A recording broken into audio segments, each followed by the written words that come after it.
Atno Grigol, თქვენთან გვაქვს რამდენიმე კითხვაც.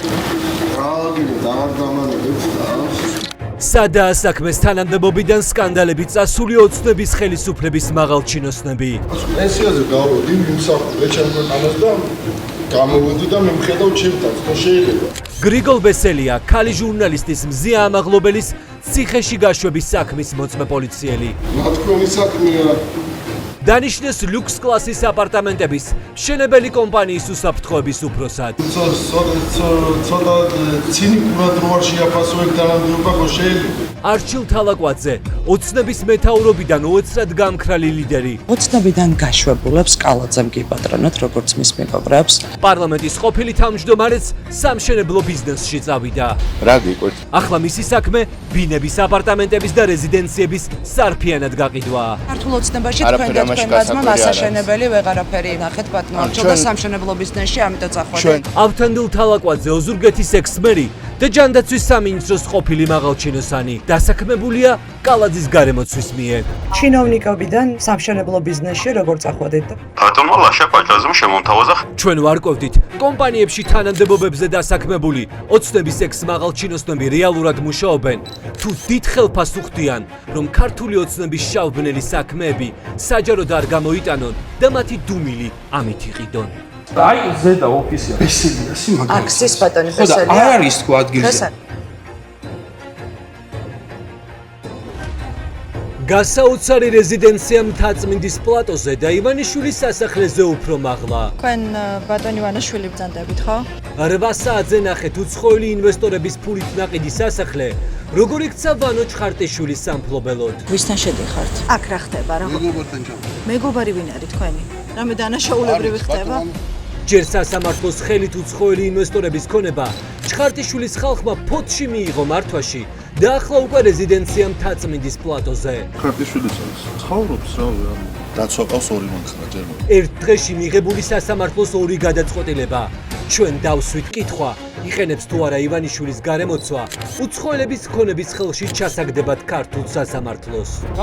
ერთი წამი, რატო ხართ ასე აგრესიული? გაძე კამერა და ეს რეისი მოსკოვი თბილისი და შაბათის ეთერის კამერას დამალული ვანო ჩხარტიშვილი. ამ სახს რა ბედი ეწევა? დარჩა ჩხარტიშვილს თუ ნახეთ, ეს არის პოლიტიკური გადაწყვეტილება. ჭრის თუ არა ახალ გზებს ოკუპანტ ქვეყანაში ბიზნესმენი, რომელსაც ივანიშვილთან მჭიდრო კავშირები აქვს.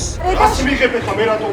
იმ დროს, როდესაც ხალხის ყურადღება სულ სხვა ამბებზე გადააქვთ, ნახეთ რა საქმეებს ჭრის иваნიშვილის გარემოცვა.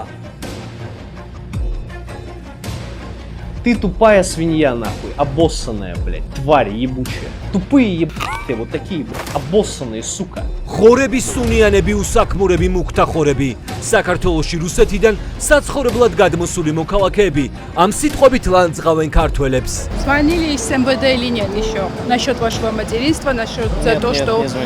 იმ დროს, როდესაც ვახოსანაია ერთი პოსტის გამო პატიმრობაში 2 კვირით გაუშვეს, ჩვენ დავინტერესდით, რა რეაგირება აქვს შინაგან საქმეთა სამინისტროს, როდესაც სოცქსელში ქართველებს ხორებს ეძახიან და ბილდს იტყვაობენ. ამ ეტაპზე ახლა ესე ამ თემაში არ მახსენდება. თქვენ ეკონომიკას ვაშენებთ ჩვენ, თქვენ ხართ უმაქნისები. ამ შინაარსის ვიდეო მიმართვებს თბილისში გადმოსახლებული რუსეთის მოქალაქეები ვირუსულად ავრცელებენ. Какая разница, что ты грузин? Кто ты? Какую пользу ты принес этой стране? ჩვენ ვიპოვეთ ეს ხალხი და დავსვით კითხვა, რამდენს იხდიან საქართველოს ბიუჯეტში. Покажите налоги. Я не нашел. თეთრი ბიზნესი, თუ გადასახადების დამალვა და შავი ფულის ტრიალი, რასთან გვაქვს საქმე? რო გვაგინებს ეს ადამიანი და ხორებს რო გვეძახის, იქნებ თქვენი ბიზნეს პარტნიორია და აი ეს დოკუმენტებშიც არ ჩანს უბრალოდ. არის თუ არა ეს ორმაგი სტანდარტი, როდესაც ცენზურის სააგენტო აჯარიმებს და პატიმრობაში უშვებს ხალხს, ვინც ოცნების ლიდერებზე აუგს დაწერს, ამ დროს კი ისინი, ვინც ქართველებს ხორებს ეძახიან, ქუჩებში თავისუფლად დასეირნობენ. Осенью, блядь, весной, сука. Весной начал пересобираться. ევროკავშირი და ნატო არის ეს ფარსი. ქართული ოცნების სატელიტი პარტიები გეგმავენ გაუქმდეს კონსტიტუციაში ჩანაწერი, რომ საქართველო ნატოს და ევროკავშირის წევრი გახდება. ჩვენ გვაქვს ძალიან მარტივი მიზანი, შევეცდებით რომ შევცვალოთ კონსტიტუციაში ეს მუხლი. დღეს ამ ეთერში პირველად მოისმენთ ჩანაწერებს დახურული სასამართლო პროცესიდან, სადაც პროკურატურის ოქროს მოწმეები პირდაპირ აღიარებენ, რომ პოლიტიკურ ლიდერებს ოცნების დასანქცირებას ვერ პატიობენ. ვიცი როგორ ღებულობენ ამას, არამედ ვინ ლობირებდა საერთოდ საქართველოდან იქნებოდა თუ ამერიკიდან. ნანა კაკაბაძე და მხედრიონი პროცესებზე, სადაც ოპოზიციის ლიდერებს ასამართლებენ, პროკურატურის ოქროს მოწმეება ჯაბა იოსელიანის როლზე ქართული სახელმწიფოს მშენებლობაში. ჯაბა იოსელიანის მედებას ვერ დამისახელებთ, რომელიც იქ იყო მოსახლეობის წინააღმდეგ მიმართული. ასეთ ამბებს 8 საათზე კიდევ ბევრს მოისმენთ. ჩვენს ხელში არა მხოლოდ კაკაბაძის ჯგუფის, არამედ პოლიციელების ჩვენებებიც.